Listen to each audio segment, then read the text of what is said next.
Shalom, shalom, paroliers, parolières. Que la grâce et la faveur du Seigneur Jésus-Christ de Nazareth soient sur chacun et chacune de vous. Nous nous acheminons allègrement vers notre parcours de la Bible avec le livre de Jean.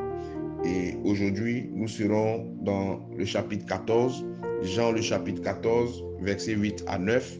Et l'intitulé de cette dévotion sera « L'illusion de la connaissance ». La Bible déclare ce qui suit. Philippe lui dit, « Seigneur, montre-nous le Père, et cela nous suffira. » Jésus lui dit, « Il y a si longtemps que je suis avec vous, et tu ne m'as pas connu, Philippe. Celui qui m'a vu a vu le Père. Comment dis-tu, montre-nous le Père? » Amen, amen, amen. Tu sais, côtoyer quelqu'un longtemps,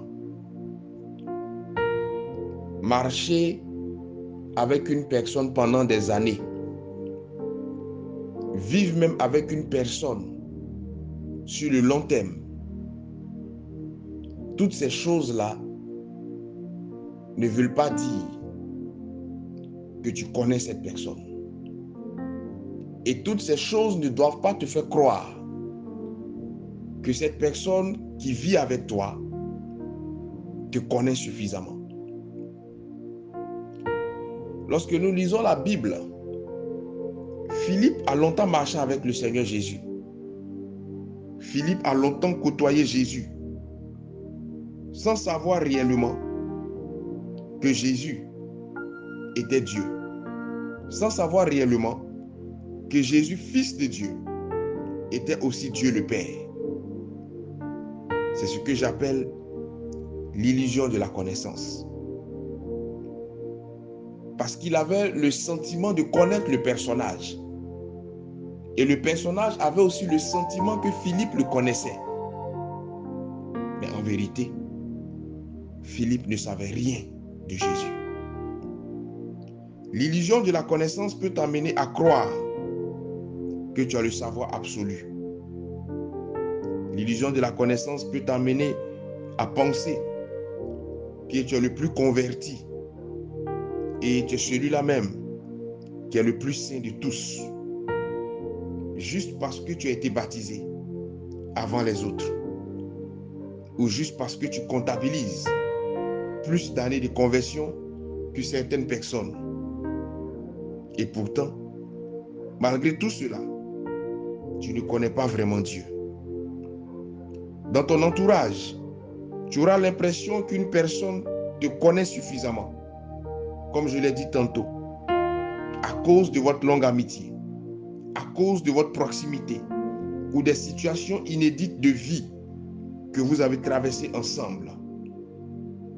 Tu seras surpris de voir ou de savoir que cette personne ne t'a jamais connu ou ne te connaît aucunement.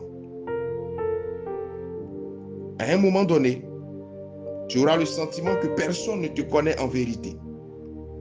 Et ce moment arrivera lorsqu'une épreuve de vie se présentera à toi. Lorsque tu es entouré de certaines personnes et que tu as le sentiment que ces personnes te connaissent suffisamment, attends qu'une épreuve survienne, attends qu'une situation difficile se présente, et tu verras, par leur attitude, par leur point de vue sur la situation, si ces personnes te connaissent ou non. Lorsqu'on connaît une personne en vérité, on n'a pas besoin de certaines preuves pour attester de la faisabilité ou non de certaines choses par cette personne-là. Mais lorsqu'on ne connaît pas quelqu'un, c'est là alors qu'on a des attitudes qui nous font douter ou qui amènent cette personne à douter de nous. Dans tes relations humaines, ne commets pas l'erreur de croire que tes proches te connaissent suffisamment pour ne pas douter de toi ou pour ne pas te trahir face à l'adversité. Cette attitude t'évitera beaucoup de surprises désagréables et cette attitude te préservera d'une déception énorme. Je prie que le Seigneur te donne la bonne compréhension des choses et que sa grâce soit sur toi. Shalom chez vous.